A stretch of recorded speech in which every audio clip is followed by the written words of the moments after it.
Danny had probably the biggest opportunity of his entire life, and I think the hardest thing for Danny to swallow is the fact that he didn't mess up snowboarding. He messed up, you know, doing something completely stupid.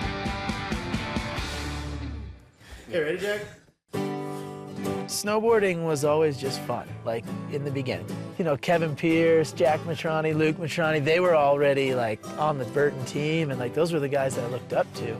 And that was kind of where I was trying to get. And slowly I got there, and slowly I got to be friends with those guys. And then once I started traveling with them, it was just so much fun. Here it is. Danny and Kevin really were like two peas in a pod. You know, it was like first and second at all these contests, and they were just neck and neck on this really big growth spurt. And so they always had the Olympic dream that they shared together. So when Kevin went down, Danny was like, you know what, I'm going for you, Kev.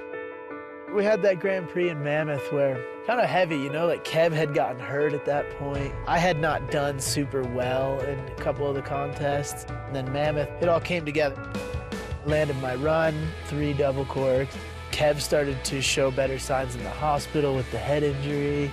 So I was having a good year, but then I, you know, had to go do something stupid.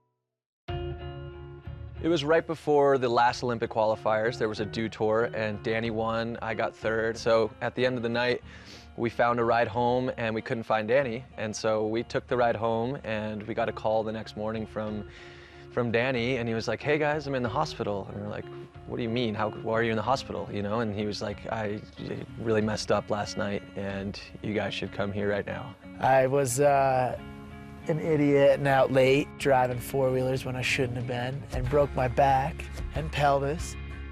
So I went through about a year recovery before I was snowboarding again. It kind of did sculpt the way I've been riding lately. Like, I wanted to go back at it and like, all right, well, I want to learn a new double cork this year, blah, blah, but double corks ended up being something that I just would go up on the mountain and would be like, I don't want to try one. Like, I don't feel like it today.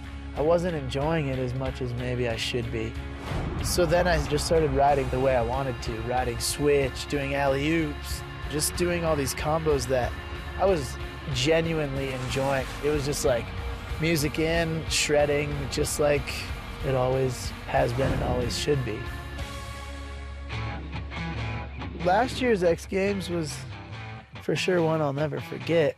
That day, I was just like stoked to have made the final and be in that position because I had never been there at X Games. And then when I landed and things started to look good and I was getting good scores, I was just like, holy crap, I might actually win today. And here is Danny Davis on his second attempt. What style? Easy for Danny Davis. That's a big reason why he's on the U.S. Olympic team. Danny Davis is your 2014 gold medalist. I really think that he made a huge statement at X Games last year by saying, you know what, I don't have to do what everyone else is doing. This is snowboarding, it's about style, and here I am to show you what it looks like. I'm just trying to bring it back so that it's fun and people are doing tricks they want to do. You can easily say that Danny Davis is the most classic comeback story.